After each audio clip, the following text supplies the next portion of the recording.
বিশ্বনবী বলেন মান ক্বারাআল কুরআন, আমার যে উম্মত কোরআন পড়বে, ফাস্তাজহারাহু, শুধু কোরআনের হাফেজ হবে না বরং কোরআন মুখস্থ করবে। বিশ্বনবী বলেছেন আওয়ালাদিন সালিহিন ইয়াদউলা, এমন সন্তান যদি দুনিয়াতে রেখে যেতে পারো, যেই সন্তান হাত তুলতে দেরি মা বাবার জন্য চোখের পানি আসতে দেরি হয় না, এমন সন্তান যদি দুনিয়াতে রেখে যেতে পারো, কবরে নেক পার্সেল করবেন কে?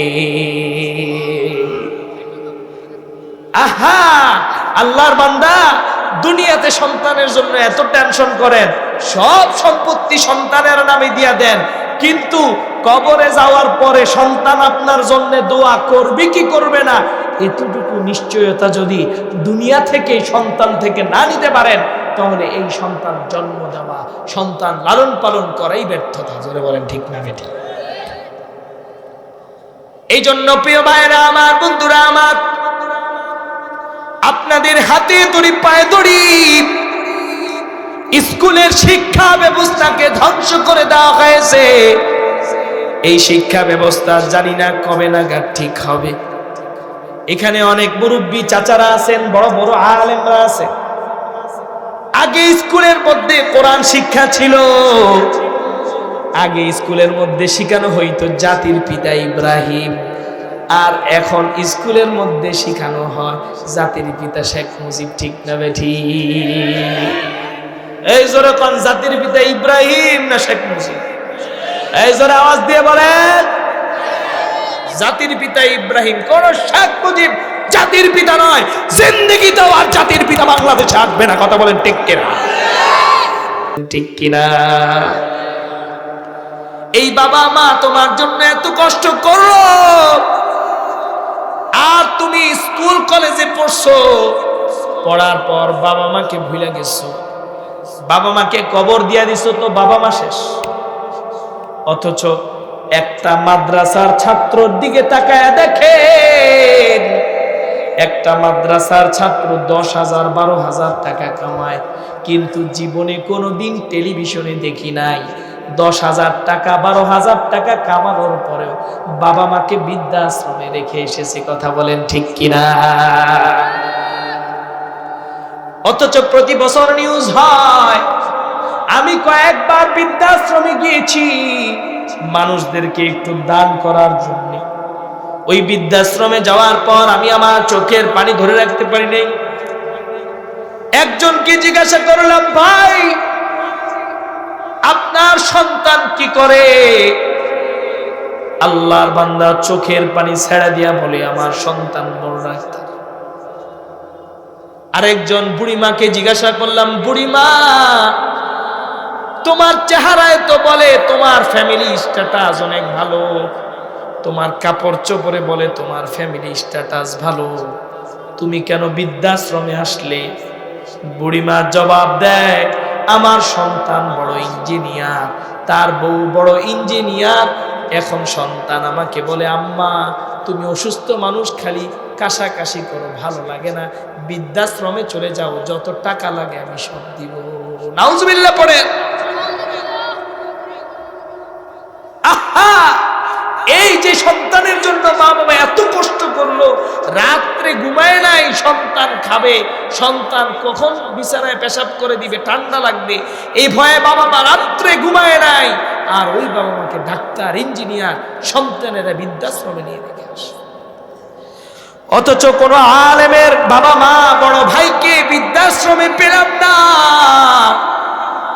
এজন্য আমার প্রিয় ভাইরা, মুরব্বী বাবাজিরা, আপনাদের হাতে পায়ে ধরে বলে যাই, মাদ্রাসায় সন্তানকে দেন, এতটুকু গ্যারান্টি আমি দিতে পারি, সন্তান জিন্দিগিতেও আপনাকে বৃদ্ধাশ্রমে রেখে আসবে না। কথা বলেন ঠিক কিনা? আরে ভাই, আপনার সন্তান আপনাকে 1 কোটি টাকা মাসে দেয়, কিন্তু আপনার সন্তানকে, সন্তানের চেহারা দেখলেই বাবা মার কলিজা ঠান্ডা হয় কি হয় না? আর ডাক্তার ইঞ্জিনিয়ার হইলে পড়ে, তারা তো ডাক্তার ইঞ্জিনিয়ার, তাদের ছেলেরা হইল মডার্ন। এখন দাদা দাদি নানা নানি বুড়া বুড়ি হয়ে গেছে, বুড়া হইলে তো একটু শ্বাসকষ্টের সমস্যা হয়, তারা কাশি দেয়, এইটা তাদের সহ্য হয় না। কথা বলেন ঠিক না বেটা? অথচ একজন আলেম, ফরিদাবাদ মাদ্রাসার প্রধান মুফতি সাহেব একটা কাহিনী শুনাইছে। আল্লাহর বান্দা ঢাকার বড় একটা কোম্পানির মালিক, আল্লাহর বান্দার 5টা ছেলে, বড় ছেলে হইছে বড় ডাক্তার, মেজো ছেলেকে বানাইছে বড় ইঞ্জিনিয়ার, ছোট ছেলেকে বানাইছে বড় বিজনেসম্যান, 4 নাম্বার ছেলেকে বানাইছে বড় ধরনের একটা কোম্পানি দিয়া তাকে বসায় রাখছে। এবার আল্লাহর বান্দার যখন একটু বয়স হয়ে গেছে, আলেম ওলামাদের সাথে যখন আল্লাহর বান্দা মিশছে, তখন তার ছোট সন্তানটা দুনিয়াতে আসছে। ওই বড় লোক চিন্তা করেছে, বড়টাকে ডাক্তার বানাইলাম, ছোটটাকে ইঞ্জিনিয়ার, এরপরে সেজোটাকে বানাইলাম বিজনেসম্যান, ছোটটাকে একটা কোম্পানি দিয়ে দিলাম, সর্বশেষ আল্লাহ আমাকে এই সন্তান দিয়েছে, 4টাকে তো দুনিয়ার লাইনে দিয়ে দিছি, এই ছোট্টটাকে আমি আল্লাহর রাস্তায় দিতে চাই। বলেন সুবহানাল্লাহ। এবার আল্লাহর বান্দার বয়স যখন 80 হয়ে গেছে, কত জোরে বলেন? আল্লাহর বান্দার বয়স যখন 80 হয়ে গেছে, আল্লাহর বান্দা একেবারে থরথরি বুড়া হয়ে গেছে, নিজের চলা নিজে চলতে পারে না, নিজের খাওয়া নিজে খাইতে পারে না, নিজের কাজগুলো নিজে করতে পারে না। হঠাৎ একদিন অসুস্থ হয়ে আল্লাহর বান্দা হসপিটালে ভর্তি হয়ে গেছে। হসপিটালে ভর্তি হয়ে যাওয়ার পর তার বড় ছেলে আমেরিকায় তার স্ত্রীকে নিয়ে থাকে, তার মেজো ছেলে ঘুরতে গেছে সন্তানদেরকে নিয়ে সিঙ্গাপুরে, তার সেজো ছেলে সেও দেশের বাইরে গেছে বড় একটা প্রোগ্রামে, তার সর্বশেষ 4 নাম্বার ছেলে যেটা, সেও দেশের একটা অনেক প্রত্যন্ত অঞ্চলে গেছে তার কোম্পানির কাজে। এবার ওই বড় আল্লাহওয়ালা হাসপাতালে গেছেন তার মুরিদকে দেখার জন্য। মুরিদ অসুস্থ, পীর গেছে তার মুরিদকে দেখার জন্য। যাওয়ার পর দেখে তার কোনো সন্তান তার কাছে নাই। একটু পরে তার ছোট সন্তান, সুন্দর দাড়িওয়ালা, সুন্দর টুপিওয়ালা, সুন্দর সুন্নতি জামাওয়ালা একটা ছেলে আসছে। এবার হুজুর জিজ্ঞাসা করতেছে, তোমার তো বড় আরো 4 ভাই আছে, তারা কই? ছোট ভাই জবাব দেয়, বড় ভাইরা সবাই ব্যস্ত। বড় ভাইরা সবাই ব্যস্ত, কেউ আমেরিকায়, কেউ কানাডায়, কেউ সিঙ্গাপুর, কেউ দেশের প্রত্যন্ত অঞ্চলে গেছে। এবার ওই আল্লাহর ওলি চোখের পানি ছেড়ে দিয়া মুরিদকে বলে, ভাই দেখেন, আল্লাহর রাস্তায় সন্তানকে দিয়ে আপনি লাভবান হয়েছেন না ঠকে গেছে? ওই মুরব্বী চোখের পানি ছেড়ে দিয়া হাউমাউ করে কান্নাকাটি লাগায় দিছে। আহা, আজকে আমার একেবারে অন্তিম শয্যায় আমি আমার কলিজার টুকরা সন্তানদেরকেও দেখতে পারতেছি। তারা এখন ব্যস্ত হয়ে গেছে। যেই বাবা তাদেরকে কষ্ট কইরা লাখ লাখ টাকা খরচ কইরা ডাক্তার বানাইলো, যেই বাবা মা তাকে লাখ লাখ টাকা খরচ কইরা ইঞ্জিনিয়ার বানাইলো, যেই বাপ মা কোটি কোটি টাকা খরচ কইরা একটা কোম্পানি তাকে বুঝাইয়া দিল, মৃত্যু শয্যায় তার বাবার কাছে আসার তার সময় নাই। এই জন্য যুবক ভাইরা চিন্তা করে দেখো, সন্তান কি স্কুলে পড়াইবা না মাদ্রাসায় পড়াইবা? সন্তানকে যদি স্কুলে পড়াও, সন্তান দুনিয়াদার হবে, সন্তান হবে দুনিয়ার পাগল, বাবা মা গনার তাদের টাইম থাকবে না। আর যদি সন্তানকে মাদ্রাসায় পড়াও, সন্তান যদি 5,000 টাকাও মাসে কামায়, কলিজাটা দিয়া বাবার জন্য চেষ্টা করবে। কথা কি মিথ্যা বললাম না সত্য? এই জোরে বলেন, কথা মিথ্যা না সত্য? এখন প্রশ্ন করবেন যে হুজুর, স্কুলে বাবা মা, স্কুলের ছাত্ররা বাবা মাকে সম্মান করে না কেন? স্কুলের ছাত্ররা বাবা মাকে কেনই বা সম্মান করবে? এর কারণ হচ্ছে মানুষ যা শিখে তা সে আমল করে। স্কুলে বাবা মার সাথে কি আচরণ করতে হয় এটা স্কুলে শিখায় না। জোরে বলেন ঠিক না বেটি? বিগত সরকারের আমলে মানুষ নাকি বান্দর থেকে সৃষ্টি হয়েছে, এই ধরনের পড়ালেখা বইয়ের মধ্যে ছিল কি ছিল না? এই আওয়াজ জোরে দেন, ছিল কি ছিল না? বর্তমান সরকারকে জানিয়ে দিতে চাই, মানুষকে যারা বান্দর বানাইতে চায় ওই সকল আওয়ামী লীগের তারা ওদেরকে গ্রেফতার করে সর্বোচ্চ শাস্তি নিশ্চিত করতে হবে। জোরে বলেন ঠিক না বেটা? যেই মানুষ ছোটকালে শিখে যে সে বান্দরের থেকে হইছে, ওই মানুষ তো বান্দরের মতো শয়তানি। এই জোরে বলেন ঠিক না বেঠে? আরো জোরে বলেন ঠিক না বেঠে? চিন্তা করে দেখেন কত গভীর ষড়যন্ত্র মুসলমানদেরকে নিয়ে করা হয়েছে। মুসলমানদেরকে নিয়ে ষড়যন্ত্র করা হয়েছে যে তোরা হচ্ছে বান্দরের পোলাপাইন, অতএব বান্দর যেরকম লাফালাফি করে, শয়তানি করে, দুষ্টামি করে, কারো কোনো কথা শুনে না, তোরাও তোদের বাপ মা কারো কোনো কথা শুনবি না। জোরে বলেন ঠিক না বেঠিক? অথচ মাদ্রাসায় যায় দেখে মা বাবার সাথে কিরকম আচরণ করা লাগবে। মাদ্রাসায় ছাত্রদেরকে সব সময় শিক্ষা দেওয়া হয়, বাসায় যাইয়া বাবা মাকে সালাম দিবা, বাবা মার কাজে হেল্প করবা।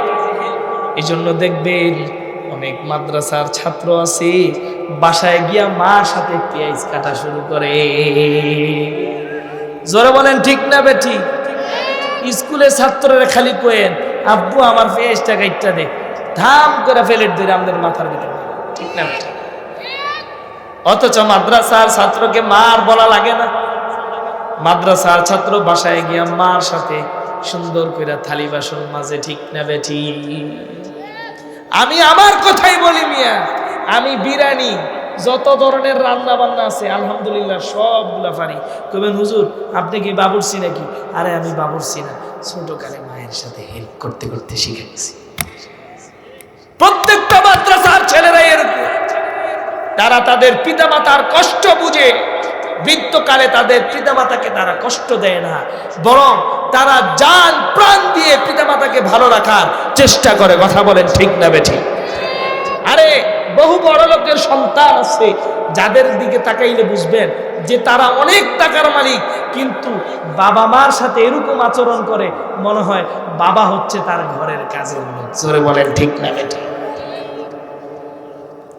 ভাইরা আমার, বন্ধুরা আমার, হাদিসের যে অংশ থেকে এসেছিলাম, বিশ্বনবী বলেছেন আওয়ালাদিন সালিহিন ইয়াদউলা, এমন সন্তান যদি দুনিয়াতে রেখে যেতে পারো, যেই সন্তান হাত তুলতে দেরি মা বাবার জন্য চোখের পানি আসতে দেরি হয় না, এমন সন্তান যদি দুনিয়াতে রেখে যেতে পারো, কবরে নেক পার্সেল করবেন কে? আহা, আল্লাহর বান্দা দুনিয়াতে সন্তানের জন্য এত টেনশন করেন, সব সম্পত্তি সন্তানের নামে দিয়া দেন, কিন্তু কবরে যাওয়ার পরে সন্তান আপনার জন্য দোয়া করবে কি করবে না, এতটুকু নিশ্চয়তা যদি দুনিয়া থেকে সন্তান থেকে না নিতে পারেন, তাহলে এই সন্তান জন্ম দেওয়া, সন্তান লালন পালন করাই ব্যর্থতা। জোরে বলেন ঠিক না বেঠিক? এই জন্য প্রিয় ভাইরা আমার, বন্ধুরা আমার, আপনাদের হাতে দড়ি পায়ে দড়ি স্কুলের শিক্ষা ব্যবস্থাকে ধ্বংস করে দেওয়া হয়েছে। এই শিক্ষা ব্যবস্থা জানি না কবে নাগাদ ঠিক হবে। এখানে অনেক মুরব্বী চাচারা আছেন, বড় বড় আলেমরা আছে। আগে স্কুলের মধ্যে কোরআন শিক্ষা ছিল, আগে স্কুলের মধ্যে শিখানো হইতো জাতির পিতা ইব্রাহিম, আর এখন স্কুলের মধ্যে শিখানো হয় জাতির পিতা শেখ মুজিব। ঠিক না বেঠিক? এই জোরে কোন জাতির পিতা ইব্রাহিম না শেখ মুজিব? এই জোরে আওয়াজ দিয়ে বলেন।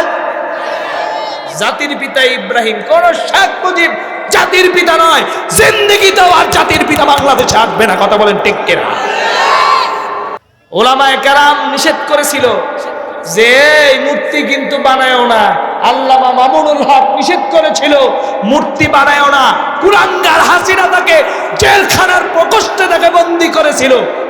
5 আগস্ট বঙ্গফিতা যাকে সে দাবি করছিল তার মাথার উপরে প্রসাব করছে। ঠিক না বেঠিক? আহা, ছোট ছোট বাচ্চারা লাফা লাফা উইটা বঙ্গবন্ধুর সুন্দর মাথার উপরে পেশাব করে, কেউ কেউ আবার মুখ সই করে পেশাব করছে।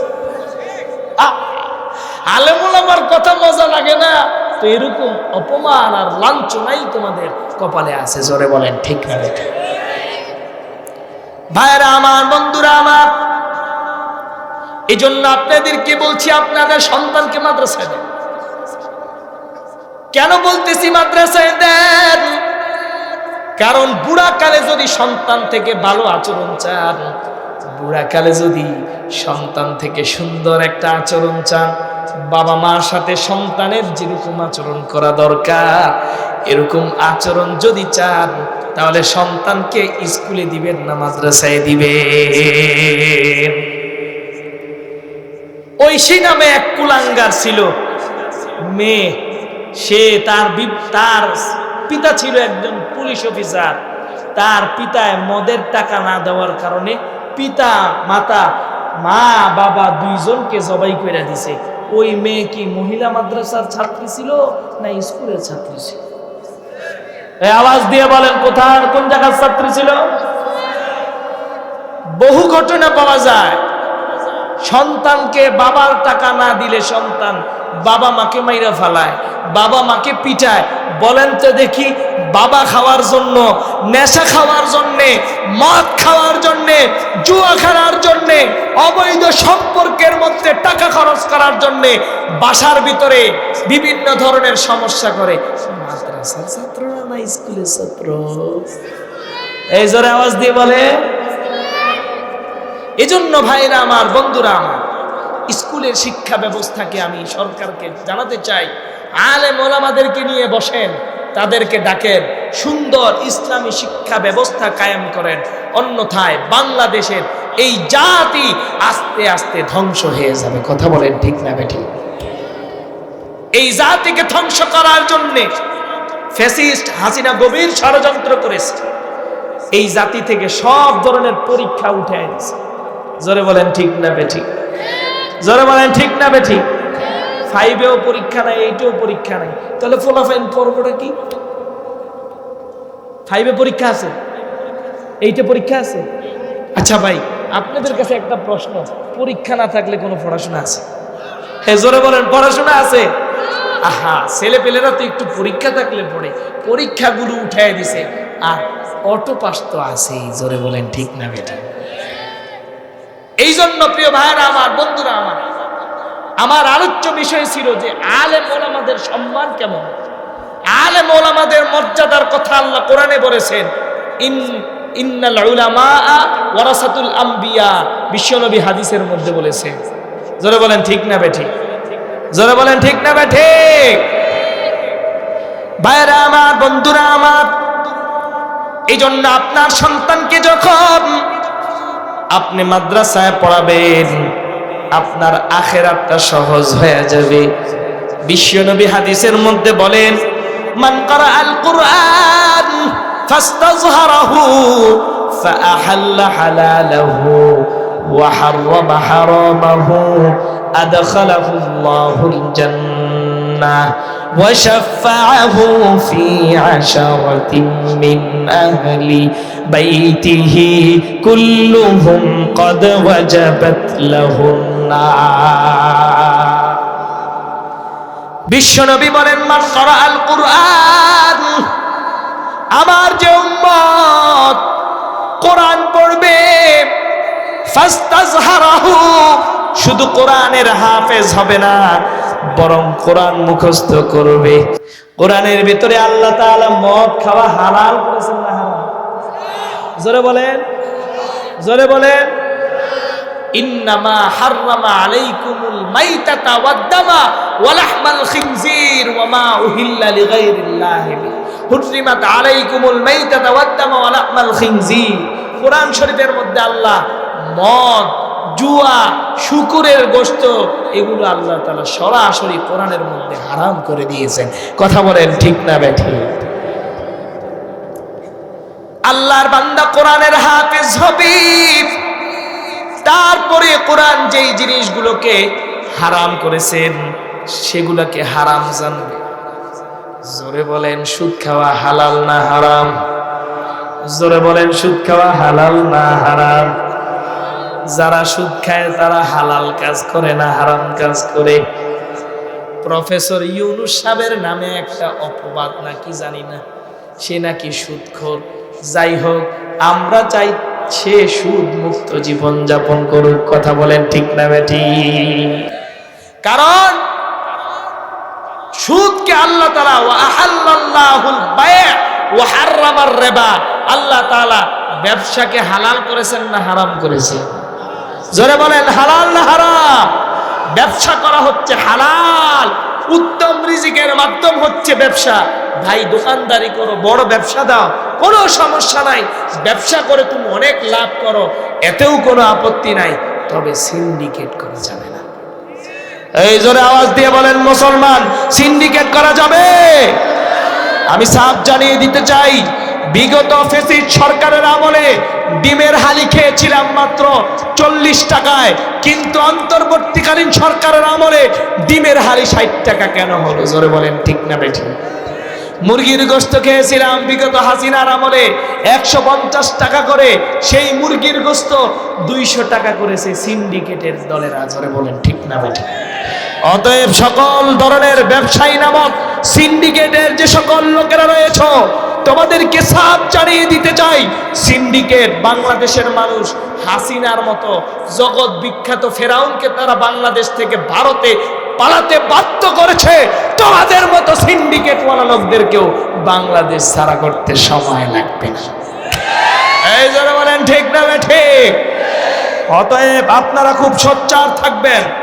যদি কোনো বাজারে, যদি কোনো ঘাটে, যদি কোনো গ্রামে গঞ্জে কোনো ব্যবসায়ী সিন্ডিকেট করতে চায়, যেমন একটা ডিমে 1 টাকা 2 টাকা লাভ, ঠিক আছে, কিন্তু ডিম প্রতি 10 টাকা 15 টাকা লাভ, এক কেজি মুরগিতে 10 টাকা লাভ, ঠিক আছে, কেজি প্রতি মুরগিতে 50-60 টাকা লাভ, যে সকল সিন্ডিকেট, হ্যাঁ, যারা সিন্ডিকেট করতে চায় তাদেরকে বাঁশ দিয়ে পিটানোর দরকার আছে না নাই?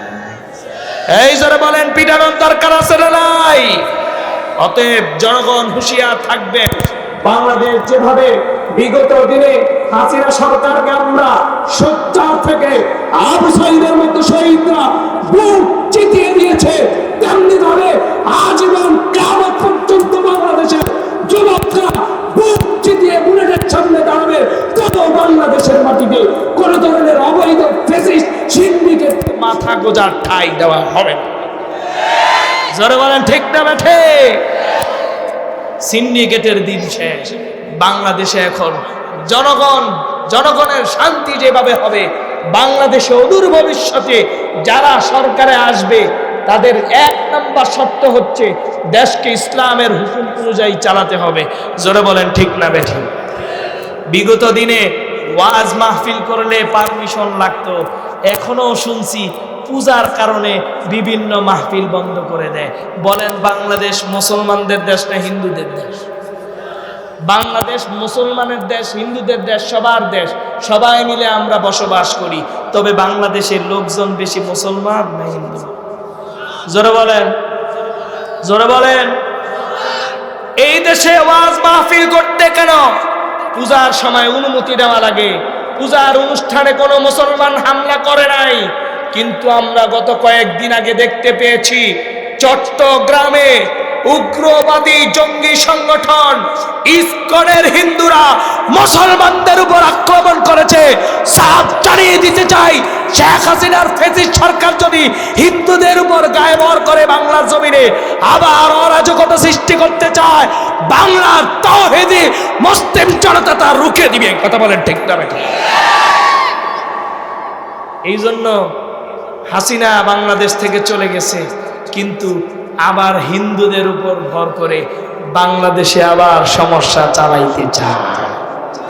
জোরে বলেন ঠিক না বেঠিক?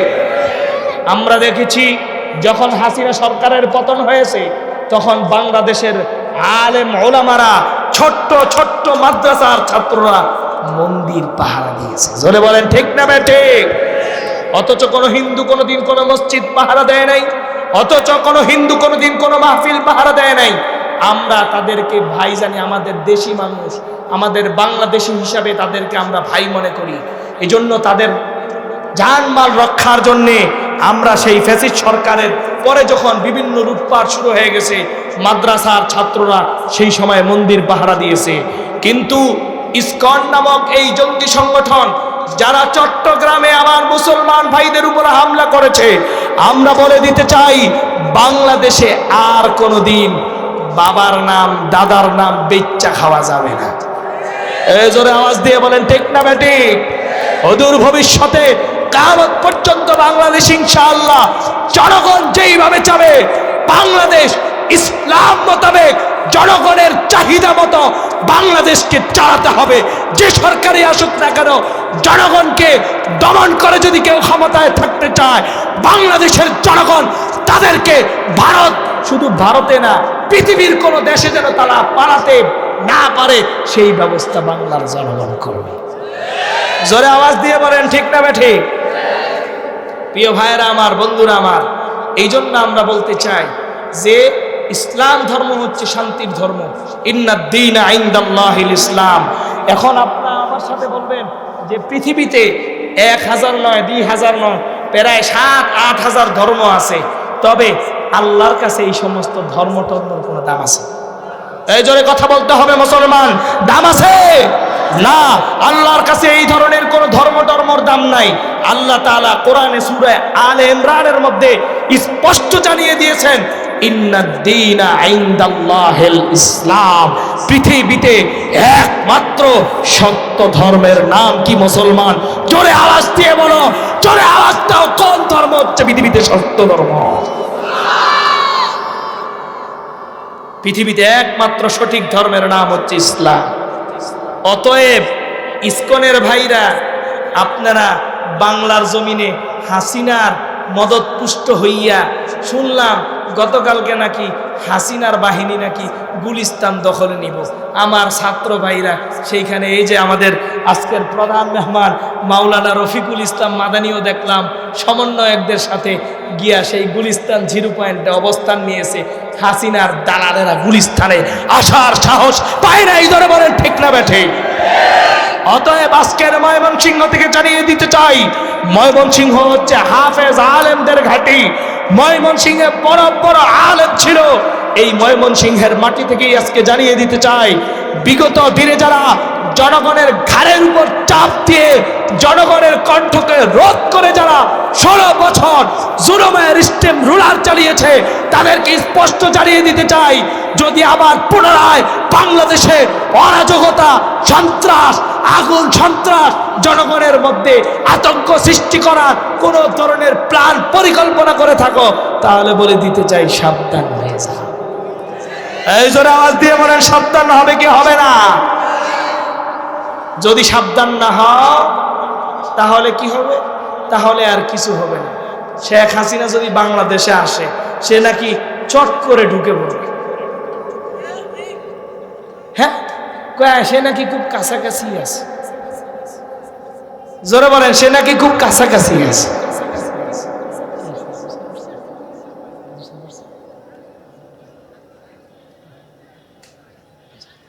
জোরে বলেন, সে নাকি বাংলাদেশের খুব কাছাকাছি আছে।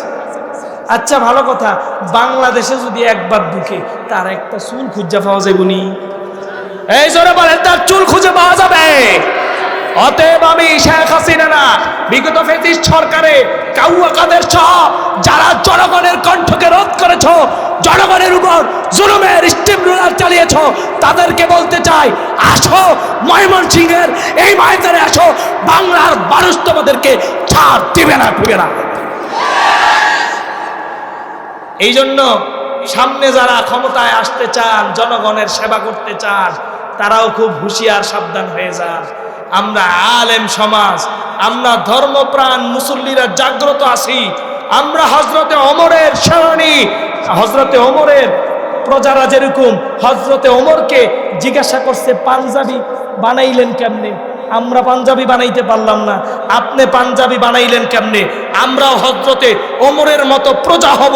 এলাকার চেয়ারম্যান, মেম্বার, এমপি, মন্ত্রী যে যতই বড় হোক না কেন, সামনে থেকে প্রত্যেকটা এলাকার কাজের হিসাব জনগণের কাছে বুঝিয়ে দিতে হবে। জোরে বলেন ঠিক না বেঠিক?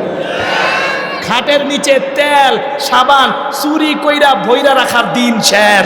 জোরে বলেন ঠিক না বেঠিক? খাটের নিচে বহু তেল চুরি করেছেন, বহু সাবান চুরি করেছেন, বহু চাউল চুরি করেছেন। আর চুরি করা যাবে না। এখন থেকে বাংলাদেশ হবে ইমানদারদের বাংলাদেশ।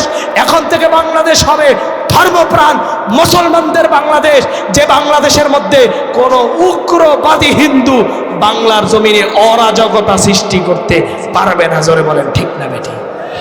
ভাইরা আমার, বন্ধুরা আমার, সংক্ষিপ্ত কথা 1 মিনিটের মধ্যেই শেষ করে দিচ্ছি। আলহামদুলিল্লাহ, মাঠ কানায় কানায় ভরে গেছে, জায়গা হবে না। আপনারা চলে আসেন, বিশ্ববিখ্যাত হাফেজ নাজমুস সাকিবের কণ্ঠে তেলাওয়াত শুনবেন না যাইবেন? এই জোরে আওয়াজ দিয়ে বলেন, শুনবেন না যাইবেন? শুনবেন। অত্যন্ত বড় মাপের হাফেজ, সে আমেরিকাতে তারাবির নামাজ পড়ায়। আরে মিয়া, আমেরিকার ভিসা পাওয়া মানে বুঝেন? বহু বড় লোকরা আমরা দেখছি, বহু বড় লোকরা কি করে জানেন? আমেরিকার এম্বাসিতে বহু কোটি টাকার মালিক, হাজার কোটি টাকার মালিক, আমেরিকার এম্বাসিতে বাইরে এরকম করে। তো জিগাই, স্যার আপনি চোখ মুছেন কে? কই এত টাকা খরচ করলাম, আমেরিকার ভিসা দিল না। অথচ হাফেজ নাজমুস সাকিবকে আমেরিকার বড় বড় মসজিদ থেকে তাকে দাওয়াত দিয়ে আমেরিকায় তারাবি পড়ানোর জন্য নিয়ে গেছে।